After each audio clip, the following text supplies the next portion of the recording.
علمی point number 1، بھائیو اس بات پر اجماع ہے کہ ہر صاحب نصاب عاقل اور بالغ مسلمان پر اس کا جو بچت والا مال ہے جس پر سال گزر جائے، قمری سال، لیونر ایئر، تو سال میں ایک دفعہ زکات دینا اس پر فرض ہے۔ اس پہ پوری امت کا اجماع ہے، اہل سنت کا، اہل تشیع کا، جتنے اہل سنت کے آف شوٹس ہیں، حنفی، مالکی، شافعی، حنبلی، اور اسی طریقے سے اہل تشیع کے اندر چاہے وہ زیدیہ فرقہ ہو، اثنا عشری ہو، سب کا اس پر اجماع ہے کہ یہ زکات دینی ہے ہر اس مسلمان نے جو صاحب نصاب ہو جائے سال میں ایک دفعہ، جب وہ اس تھریش ہولڈ پوائنٹ کو کراس کر جائے جسے ہم نصاب کہتے ہیں۔ اس حوالے سے اگر کوئی شخص یہ زکات دے دے گا تو پھر کنز یعنی مال کا جوڑنا اس کے لیے جائز ہو جائے گا،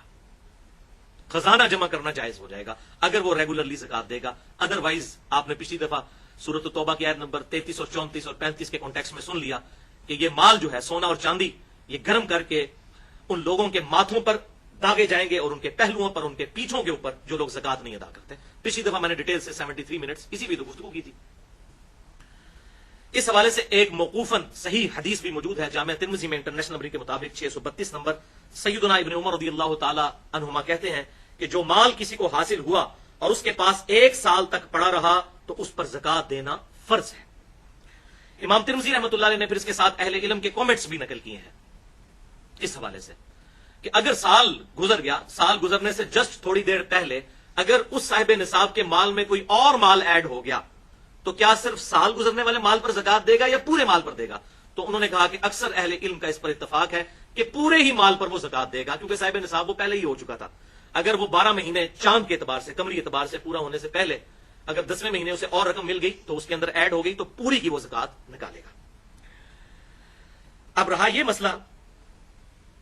کہ رمضان مبارک میں زکات دینی چاہیے یا رمضان کے علاوہ بھی دے سکتے ہیں، تو اس میں رمضان کی کوئی قید نہیں، رمضان کے علاوہ بھی آپ زکات دے سکتے ہیں، جب بھی آپ کا لیونر ایئر پورا ہوگا آپ اس کے مطابق زکات دیں گے۔ لیکن یہ بات صحیح ہے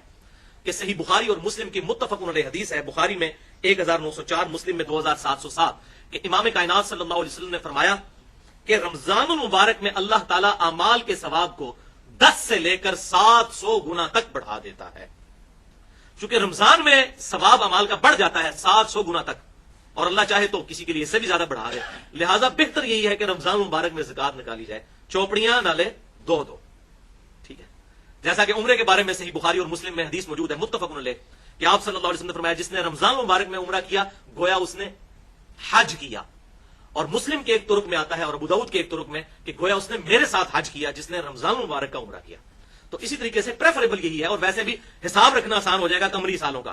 کیونکہ ہم تو جو ہے وہ شمسی سالوں کے اعتبار سے چل رہے ہوتے ہیں، تو لیونر ایئر کے مطابق ہم نہیں چل رہے ہوتے، ہم سولر ایئر کے مطابق چلتے ہیں۔ تو اگر یہ لیونر ایئر کا حساب رکھنا ہے تو رمضان میں ثواب بھی زیادہ اور حساب رکھنا بھی آسان ہو جائے گا انشاءاللہ تعالی۔ اچھا بھائیو، اس بات پر بھی اجماع ہے کہ کوئی شخص اپنی زکات پیشگی بھی نکال سکتا ہے، یعنی اگلے سال کی پہلے ہی نکال لے، اپنے پاس حساب کتاب نوٹ کر لے۔ اسی طریقے سے وہ ڈیلے کر کے بھی نکال سکتا ہے اور اسی طریقے سے پر منتھ ڈیوائڈ کر کے بھی نکال سکتا ہے۔ اگر سال بعد اس کی سپوز 40,000 بن رہی ہے تو 12 مہینوں پر ڈیوائڈ کر کے ایک تنخواہ دار آدمی تھوڑے تھوڑے پیسے نکال کے اپنی زکات دیتا رہتا ہے، تو یہ بھی جائز ہے، اس پر اجماع موجود ہے۔ اور امام ترمذی رحمۃ اللہ علیہ ایک حدیث بھی لے کر آئے انٹرنیشنل نمبر کے مطابق 679 نمبر، اور ابو داؤد میں 1624، اور امام ترمذی نے اس کے ساتھ اہل علم کے کامنٹس بھی نقل کیے ہیں کہ زکات پیشگی بھی عطا کی جا سکتی ہے، اس میں اللہ تعالیٰ نے آسانی